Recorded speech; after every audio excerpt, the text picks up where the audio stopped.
by joining hands with Sheikh Abdullah. So just matter of time and the deliberations were going on between everybody. And eventually he rendered his service back to the Maratha when he was leaving Rawalpindi, when he was being repatriated to that spot. He favored accession to Pakistan. He was playing to the all the British, all the tourists. But two very vital things. Gilgit and Baltistan integration to India. In all his notes and everything, he had kind of. Then came Colonel Narayan Singh, my grandfather, who was the commanding 4th Kashmiri Infantry.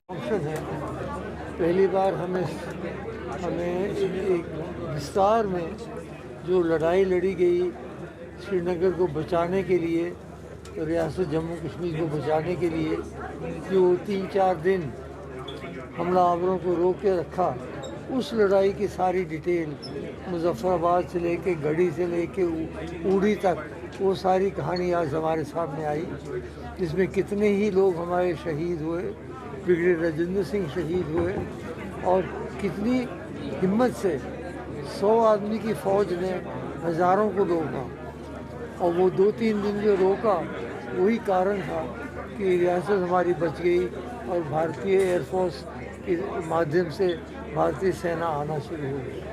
तो मैं बधाई देता हूँ इनको प्रबंधकों को जिन्होंने ये कार्य आज हमारे सामने रखा।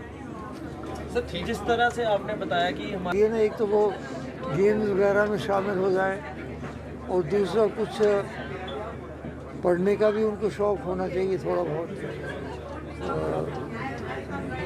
उनसे बातें की जा सकती हैं, उनको बताया जा सकता है कि हमारी संपदा क्या है, हमारी सांस्कृतिक परंपरा क्या है। जब तक हम पेरेंट्स नहीं सिखाएंगे तो बच्चे क्या सीखेंगे आगे। इसलिए बहुत बड़ी जिम्मेदारी है माता पिता के ऊपर भी कि वो इस कार्य में बच्चों का प्रोत्साहन करें। डॉक्टर विजय सागर धीमान हूँ, and I am the convener of the international institute of J&K studies and analysis, ITSA Jammu. ITSA Jammu एक जम्मू के अंदर is the only think tank that we have in Jammu, and today we organizing in one of our projects that is about brigadier Rajendra Singh under the head Dogra valour. तो Dogra valour को हमने उजागर करना है, उसकी रिसर्च करनी है, और उनको लोगों को बताना है कि हमारे डोगरों ने कितने बहादुरी के काम किए।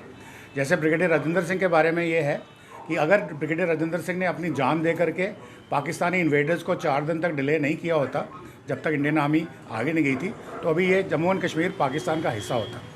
और उस वक्त आज हम यहाँ खड़े हैं, अगर हम यहाँ से भागे नहीं होते तो आज हम यहाँ शायद पाकिस्तान में होते।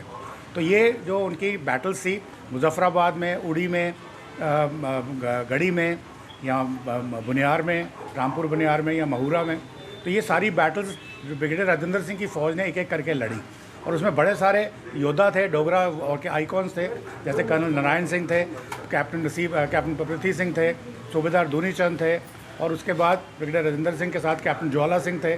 तो ये सब जो लोग थे, इन्होंने अपनी कुर्बानियाँ दे करके कश्मीर को बचाया। और ये जो कहा जाता है कश्मीर भारत का मुकुट है, ये मुकुट दिया किसने? ये दिया ब्रिगेडियर राजेंद्र सिंह ने अपनी जान दे करके। तो सबसे पहले जो डोगरों के साथ नाइंसाफ़ी ये हुई कि ब्रिगेडियर राजेंद्र सिंह की हीरोइक्स को इग्नोर कर दिया गया। 1 साल के बाद किसी को याद आया कि उनके घर में जा कर के उनको एक महावीर चक्रा उनकी वाइफ को दे दिया गया, विडो को दे दिया गया, जो कि गलत था, जबकि ये परमवीर चक्रा होना चाहिए था। और उसके साथ साथ में अगर कश्मीर भारत का मुकुट है और मुकुट को देने वाला अपनी जान दे के आपको हिस्सा ये बना के दे के गया है, तो उसको भारत रत्न भी मिलना चाहिए।